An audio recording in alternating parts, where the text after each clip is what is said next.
আমাদের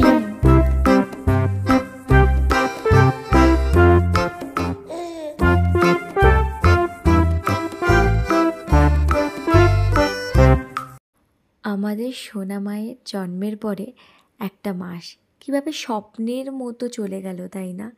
এখন জিয়া কিন্তু 1 বছরের, কিন্তু সেই দিনগুলো আমার জীবনে কিন্তু স্মৃতি হয়ে সারা জীবন থেকে যাবে। জিয়া জন্মানোর পরের একটা মাসের আমি প্রচুর কিন্তু ভিডিও তুলেছি, ফটো তুলেছি, কিন্তু কখনো তোমাদের সাথে শেয়ার করে হয়ে ওঠেনি। আসলে কি বলো তো, প্রথমবার যখন মা হই না, তখন ভেতরে অনেক কিছু চলে, হয়তো তার জন্যই আমি কোনো ফটো বা ভিডিও শেয়ার করতে পারিনি, কিন্তু আমি তুলে রেখেছিলাম একদিন না একদিন শেয়ার করব। এখন জিয়াকে নিয়ে আমি ভীষণ ব্যস্ত, হয়তো হয়ে ওঠে না সেইভাবে ভিডিও করা বা এডিট করা, কিন্তু এখন যখন সময় পাচ্ছি ভাবছি ছোটো ছোটো করে তোমাদের সাথে শেয়ার করি। পুরো একটা মাসের ভিডিও তো একটু একটু করে দেওয়া যায় না, একসাথেই তোমাদের সাথে শেয়ার করলাম। তোমাদের সাথে প্রেগনেন্সির ভিডিও শেয়ার করেছি, জিয়ার জন্মের ভিডিও, জিয়াকে বাড়িতে নিয়ে আসা। আর কোনো ভিডিও পোস্ট করেছি বলে মনে পড়ছে না, শর্টসে করেছিলাম কিন্তু বড় ভিডিও করা হয়নি। আর এই ভিডিওগুলো দেখছো, এটাও 6 দিনের মাথার ভিডিও, মানে 6 ষষ্ঠী হয়েছিল সেই দিনের ভিডিও ছিল। ষষ্ঠী পুজো হওয়ার পরে ও কিন্তু আবার হসপিটালাইজ হয়, কারণ ওর জন্ডিস ধরা পড়েছিল।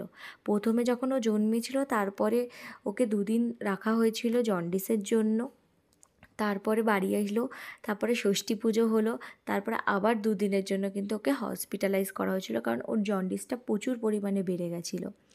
ওর জন্ডিসটা কিন্তু অনেক দিন স্টে করেছিল, কারণ অনেক বেশি বেড়ে গেছিলো। আর এই ভিডিওটা যেটা দেখছো, এটা ওর জন্মের পরের দিনের ভিডিও। রাত্রেবেলা আমি রাজেশকে বলছিলাম, তুমি বাড়ি গিয়ে রেস্ট নাও, তোমার মাকে পাঠিয়ে দিও। আমার মার পক্ষে তো পসিবল নয়, সদ্যোজাত বাচ্চাকে ধরাও, মায়ের অনেকটা বয়স হয়ে গেছে, তাই আমি রাজেশের মাকে ডেকে নিয়েছিলাম। জিয়ার সাথে কাটানো প্রথম রাতের কথা আমার আর আমার শাশুড়ির সারা জীবন মনে থাকবে। কেন জানো? ওই দিন রাত্রেবেলা জিয়া এক বিন্দু চুপ করেনি, সারা রাত কান্না করেছে। আর আমি তো সেভাবে উঠতেও পারছিলাম না। 12 ঘন্টার লেবার পেনের পর ডেলিভারি, মানে তারপরে যে আমি কী পরিমাণে কাহিল হয়েছিলাম, আমি যে উঠে ওকে কোলে নেবো সেইটুকু ক্ষমতা আমার ছিল না, এত ঘুম পাচ্ছিল। আমার শাশুড়ি মা সারা রাত ধরে ওকে ঘুম পাড়ানোর চেষ্টা করেছে, ওর কান্না থামানোর চেষ্টা করেছে। শেষমেশ ভোরবেলা গিয়ে ও একটু হালকা ঘুমিয়েছিল। সকালবেলা উঠে ওকে ডক্টর দেখতে আসে, ওকে স্নান করানো হয়, মানে ওই গাটা মুছিয়ে দেওয়া হয়। আর এই নার্সগুলো এত ভালো না, তোমাদের কি বলবো, এরা এখনও পর্যন্ত জিয়ার খবর নেয় যে জিয়া কেমন আছে। আর এই ভিডিওটা হচ্ছে জিয়া বাড়ি আসার পরের ভিডিও, মানে ওই 3-4 দিনের মাথার ভিডিও, যখন সুজি এসে ওকে দেখতো, কারণ 6 মাস পর আমি জিয়াকে সুজির কাছে আসতে দিয়েছি। তো আগে ও এরকম পায়ের ধারে বসে বসে জিয়াকে দেখতে থাকতো। তো আজকে মাসির কাছ থেকে এই প্যাকেজটা এসেছে, মাসির বাড়ি থেকে, মানে আমার দিদি পাঠিয়েছে দিল্লি থেকে আমার পুচকুর জন্য, জিয়ার জন্য। তো দেখি এর মধ্যে কি আছে, আমি সবে এইটুকু খুলেছি এই প্যাকেটটা, এখন দেখিনি। তো চলো এটা দেখি এর মধ্যে কি কি পাঠিয়েছে। থ্যাংক ইউ সো মাচ দিদি, এটা কবে পড়াবো আমি, দারুণ হয়েছে। এই সব থেকে কঠিন কাজটা, ঢেকুর তোলানো কাজটা আমি রাজেশের ঘাড়ে কিন্তু দিয়ে দিয়েছি। জিয়া হওয়ার পর আমাদের মধ্যে না কাজ ডিভাইড হয়ে গেছিলো, আমি একটা কাজ করতাম, রাজেশ আর একটা কাজ করতো।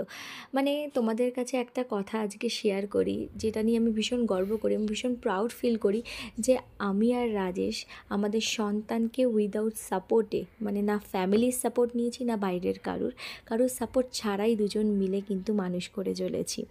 আমি এটা নিয়ে ভীষণ গর্ব করি। কেন জানো? আমরা যখন মা বাবা হই, মানে আমাদের তো প্রথম সন্তান জিয়া, আমাদের কোনো আইডিয়া ছিল না যে একটা সদ্যোজাত বাচ্চার কী কী দরকার পড়ে, কী কী নিডস থাকে।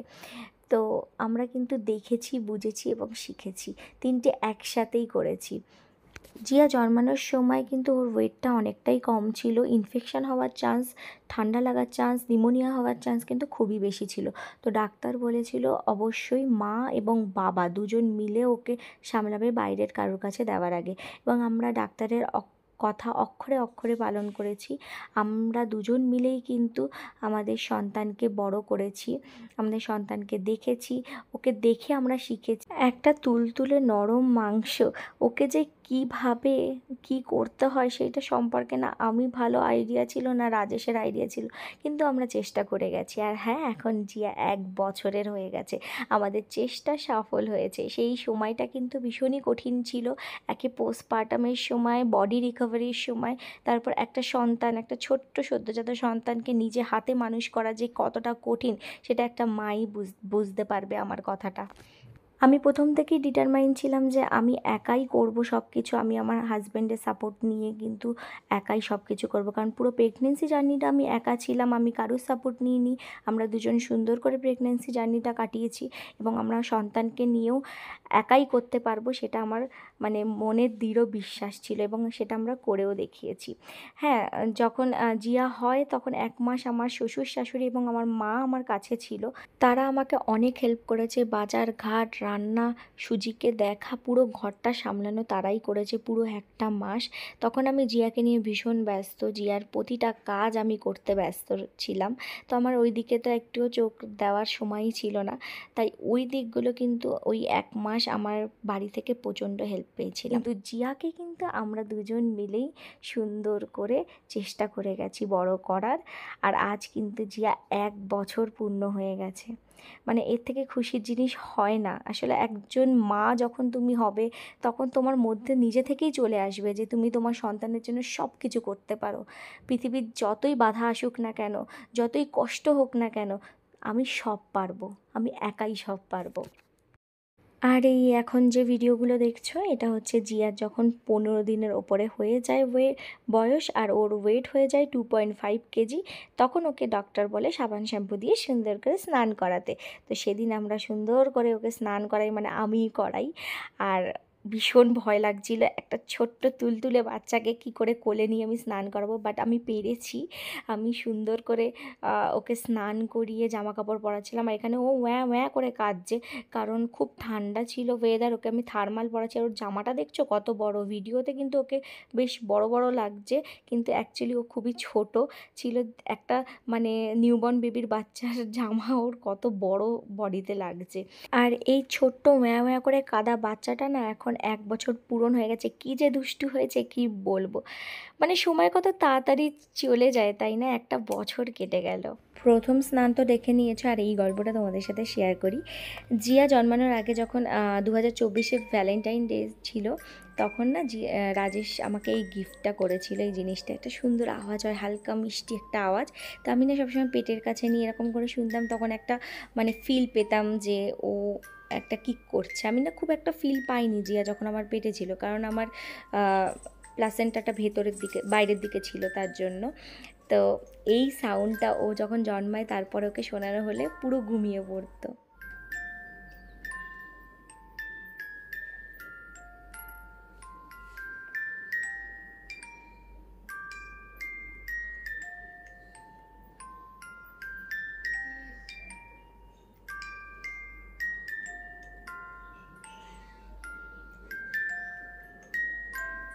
দেখো জিয়ার মাথায় কালকে আমি ফুল এঁকেছিলাম, ফুলটা না ইয়ে হয়ে গেছে, মেয়ে বানানোর জন্য ফুল এঁকেছিলাম, তাও কেমন ছেলে ছেলে লাগছে। এই জিয়া,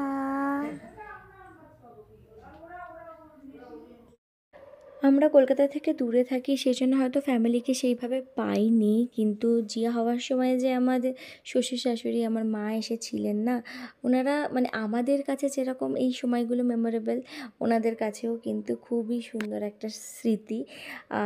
ওরা খুব আদর যত্ন করেছে আমাদের ওই সময়টা। আমার পোস্টপার্টাম চলছিল, সেই সময়টা কিন্তু খুব ভালোবাসা আমি পেয়েছি, খুব খাওয়া দাওয়া করেছি সবথেকে বড় কথা, কারণ প্রেগনেন্সিতে আমি অনেক কিছু খেতে পারিনি, তো সেই আশাগুলো আমার পূরণ হয়েছে। আর এখানে হচ্ছে এটা 15 থেকে 20 দিনের মাথায় 18 দিন ধরে নাও, সেই দিনে আমার জিয়ার একটা ফটোশ্যুট করা হয়েছিল।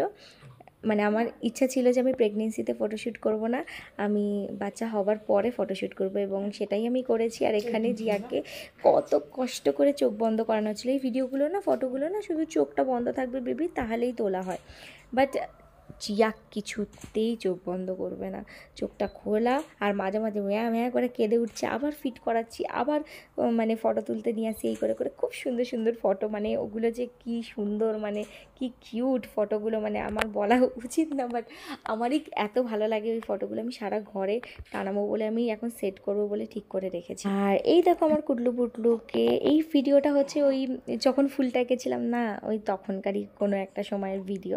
দেখো কেমন করছে। আমি না এই ভিডিওগুলো দেখছি আর আমার এত হাসি পাচ্ছে না এডিট করার সময়, কি বলবো, কেমন করে দেখতে দেখো, বাপরে বাপ, ডঙ্গি মাসি এক নম্বরে। তো যাই হোক, আজকের ভিডিওটা তোমাদের কেমন লাগলো অবশ্যই জানাতে ভুলো না। ওর কিন্তু চোখে ঘুম, ও ঘুমের মধ্যে ওরকম তাকাতো আর হাসতো, যে বলে না বাচ্চারা হাসে সেই ষষ্ঠী পুজো না হলে, ওই একটা তো করতোই। আর ওর না ষষ্ঠী পুজো যেটা হচ্ছে আতুর তোলা, ওটা ওই রাজেশদের বাড়িতে হয়েছিল 1 মাসে, যখন জিয়ার 1 মাস বয়স। তো যেই 9 তারিখে ও জন্মেছে, ওর পরের মাসে 9 তারিখে হয়েছিল। তো সেই পুজোটার ভিডিও আমি পরে শেয়ার করবো। হ্যাঁ, ওটা আমি সুন্দর করে ভিডিও করেছিলাম, তোমাদেরকে শেয়ার করবো। আর দেখো আমি ওকে কোলে নিয়ে ঘুম পাড়াচ্ছি, মুখে মানে ঘুমের মধ্যেও কত অঙ্গি ভঙ্গি। আর আমি না এত বোকা ছিলাম, আমি জানতাম না যে লাইট অফ করলে বেবি তাড়াতাড়ি ঘুমিয়ে পড়ে। আমার যেটা কত বড় ভুল ছিল, আমি 3 মাস না 4 মাসের সময় গিয়ে বুঝতে পেরেছি যে লাইটটা অফ করা আমার উচিত ছিল। সুকান্তর মতো থাকে, হ্যাঁ, গালে হাত দিয়ে। কত চিন্তা মানে খাওয়ানোর সময় মুখের মধ্যে হাত। হ্যাঁ সুজি বলছে আমাকে দেখছে না কেউ। পাতা দাও, একটু পাতা দাও প্লিজ। না আমি একটু খাবার খাই, যা পড়ে আছি। কুড়ামুড়ি করেনি, ওই দেখো কত কুড়ামুড়ি করছে, দেখ আলমোড়া ভাঙা।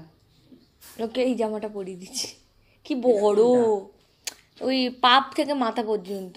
বনু বনু কোথায়? বুনু কায় সুজি, পাপা কায়? বনু কই? বনু বনু এই যে বনু, এটা বনু, ওই যে এই যে বনু, আমার দিকে তাকিয়েছে কেমন। এই যে বনু বনু। আমার চোখে দেখে বনুকে। তুমি কাকে জিভ ভেঙু করো? এই যে জিভ ভেঙু করছে।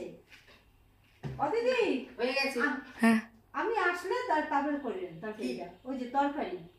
তো চলো আজকের ব্লগটা এইটুকুই ছিল। আশা করি তোমাদের সবার ভালো লেগেছে। জিয়ার প্রথম জন্মের পরের 1 মাসের অনেক ছোট ছোট ছোট ছোট টুকরো টুকরো অনেক স্মৃতি তোমাদের সাথে শেয়ার করলাম, অনেকগুলো এক্সপ্লেন করলাম, অনেক মনের কথা শেয়ার করলাম তোমাদের সাথে। দেখা হবে তোমাদের সাথে আবার একটা নেক্সট ব্লগে। Till then bye bye. হ্যাঁ, নেক্সট ভিডিও আমি ষষ্ঠী পুজোর ভিডিওটা দেওয়ার চেষ্টা করছি, ঠিক আছে, এডিট করার সময় পেলে। Till then bye by.